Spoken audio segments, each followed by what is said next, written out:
So in 2017, I probably experienced one of the hardest social moments in my life. It really started off, this entire year has been an intense social drama for me. It really started off in February when I ran for student government. And when I ran for student government, I campaigned all over the place, everything was going well, got a lot of endorsements, etc. And then this guy decides to post on the Facebook page, on the Davidson College Facebook page, completely like ripping into my character, ripping into me for articles that I posted, things that I've said, out of context statements that I made, solely based off of my political views. Basically, he sought to discredit me out of the student government solely because of my political views.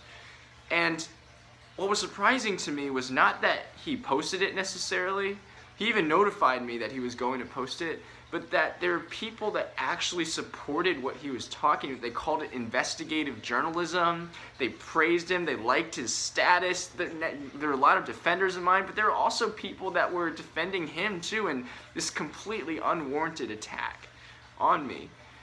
And that's when I started to realize, the brand that I have right now is costing me, and I don't want to get too much in the blaming game here, but the brand that I have in terms of the beliefs that I hold and the advocacy that I make is costing me socially.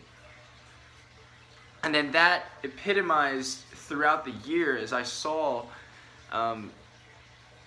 people telling me stories about people who are unwilling to talk to me, people who don't want to hear my name, people who write my name in chalk and cross it out, about the hatred that I've received. I'm not really here to go into the complexities and the details of that. What I'm here to talk about is how I dealt with that. Social failure. Everyone fears it. In today's connected world, we fear being socially stigmatized more than ever. In an age of likes and affirmation, the worst fear that a millennial can imagine is that he is rejected by the social sphere around him. And I experienced a lot of that, because I decided to get into a political advocacy at my college campus, at a small college campus that didn't go over well with a certain segment of the population. First of all, I don't want to deny the magnitude of what I felt. The feelings were real and they were deep, and I was hurt. I was deeply hurt. But partially the reason why I was deeply hurt was because I spent so much of my life cultivating a certain brand of myself, a certain image of myself. From writing Trisk, the book that I wrote and published, to getting on Facebook and posting these corny statuses, I thought that I had a brand that I needed to protect. And then I watched it all crumble away. It's hard to give up.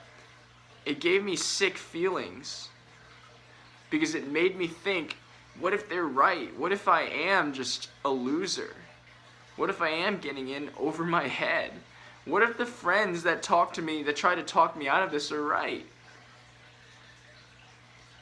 I'm not here to debate the merits of what they say about whether they're right or wrong. I'm here to talk about, though, the steps that I took.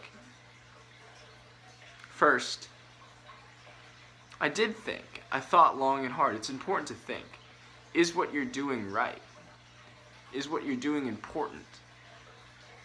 But in order to do that, you can't just think alone. You have to think in community. So I consulted my closest friends. That's what you have to do. Reach out to the people who care about you and affirm you, no matter what your Facebook looks like. No matter if you get 100 likes on your status or if you get 30 likes on your status. You can't make other people's affirmation the center of your life. You need to go to the people who already know you and talk to them and gather their opinion. And they said some things that made me think about things more, and then they said some things that encouraged me.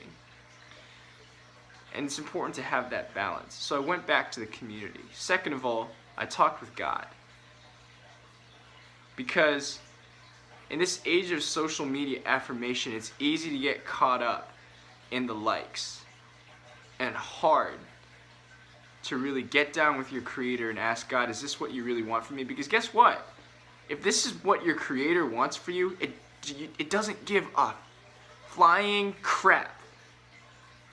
I know what you thought I was going to say. It doesn't give a flying crap about what other people think about you. It doesn't matter if people dislike it down the drain. If you are working at this and you know that God has sent you this mission, then it doesn't matter at all. Zippo. And I talked with God.